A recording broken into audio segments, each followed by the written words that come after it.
Yes guys, what's going on? Hashtag Shorey here. Welcome back to another video on the Hashtag United Esports channel. We're going to be looking at sort of the best sort of tips for you guys starting a new FIFA. But these sort of tips that I wanted to give you guys in this video are great ways to start the game and build up a good amount of coins and also save coins on players, etc. We'll get into the details of that as we go through all of the tips in this video. If you guys do enjoy it, drop a like and also subscribe to the Hashtag United Esports channel. We're going to have so much content popping out this year. FIFA 22, the hype is real, ladies and gentlemen. Tip number one that I would like to say first is definitely, it's actually not to do with like players, it's just to do with consumables. One thing that tends to happen at the start of every single FIFA is people are obviously opening loads and loads and loads of packs. Consumables are absolutely flying around the gaff. And especially when we get into sort of the hunters and shadows. I remember last year they were like 5,000 coins and they were just not on the market. They were just extinct. And if you save a load of them in your club and then when the weekend league starts, a sort of a few weeks into FIFA, I think it is every time, you're then able to sort of sell them for much more. And you know, people are always buying the cheap overpowered players at the start of the game, like the St. Maximins and that type of player, and always whacking a hunter chemistry style on them. Or like the defenders, I'm pretty sure like Godfrey this year has got like 83 pace. He's going to be an absolute joke at the start of the game. And people will put a shadow chemistry style on him, etc, etc. You save some of them and then sell them on the market. You can certainly make a good amount of coins at the beginning of the game. And that is tip number one, ladies and gents. Tip number two, guys, we have got like another one that sort of leads up to the weekend league hype.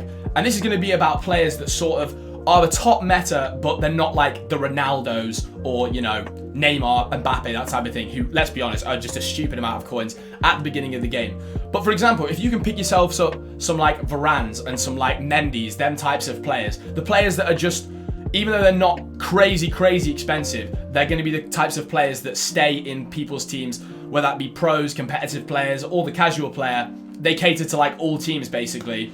If you have players like that and keep them in your club, towards the start of weekend league, again, they're just going to rise and rise in price because the demand for them is so high, if that makes sense. And you can obviously pick them up a little bit cheaper at the start of the game because there's so many players just flying around on the market, left, right, and centre, pal. It's absolutely crazy. But yeah, definitely think about investing in them sort of players that are slightly below the threshold of like Ronaldo, Mbappe, Neymar, etc., and holding them on till the weekend league because you can certainly then make a few coins. We all say at the start of every FIFA, you don't want to build a Prem team because it's too expensive, and then a lot of us do just end up buying a Premier League team. However, one thing I would say, with the signings that have been made in the Prem, you know, with like Ronaldo, Varane, you know, Sancho, them types of players, literally just listed 3 Man United players there, but there's been so many meta players that have come into the Premier League through the transfer window, and that's going to make the Premier League even more desirable. Not like it wasn't desirable enough in the past few years. The Premier League teams are just extremely expensive at the start of the game. You could be looking at a player that's in a totally different league that has the exact same stats as a Premier League player, and the Premier League player will go for 5 times the amount. But I would just say try and avoid Premier League, especially in the first few weeks, just because the prices are absolutely sky high. I would suggest playing a bit of squad battles at the start of the game. Now, I know what you're thinking. That sounds boring. And to be honest, I know what you mean.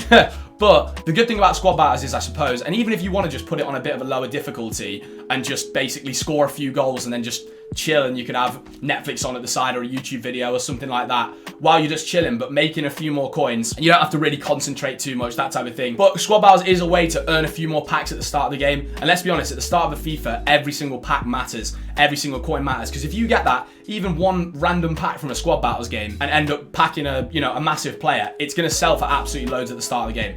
Obviously, I know I sound like I'm chatting very obvious facts here, but it kind of does apply at the start of the game. You can literally pack in players like Sissoko and they're going for 30 or 40,000 coins, that type of thing. Finally, for this tips video, guys, we have got one of the main things that I would say is great at the start of a FIFA. Now, I know if you pre-ordered the Ultimate Edition, I'm pretty sure you get 4,600 FIFA points loaded onto your account. And the best tip I could say with them is to just play drafts as much as possible. I wouldn't say opening 7.5k or 5k packs, anything like that with FIFA points is really worth it when you could compare playing draft. One, you can have a bit of fun from playing the game with draft. If you make it to sort of the second round, the packs are as good with the FIFA points that you've spent on the draft anyway as if you were opening normal packs. Even the first round rewards can be okay sometimes, but draft seems to be a better way of doing it. And especially, you know, if you're the type of player who can win a draft or make it to the final quite consistently, the packs are so much more lucrative for you to do, spending your FIFA points on drafts as opposed to spending them on the normal 7.5k packs, if that makes sense. So along with getting better rewards in the draft, you're also going to, like, through playing the game, understand the game a bit better and get a bit more practice, that type of thing. Well, I'd like to believe anyway, some good tips that can help you guys sort of make a few coins, and coming up to that first weekend league, give yourself a nice strong team from the start of the game. But thank you very much for watching, guys. I hope you did enjoy the video. We'll have plenty more content coming out, ready to absolutely smash out FIFA 22. I hope you all have a fantastic day. We'll see you all in the next one. And until then, don't forget to hashtag it.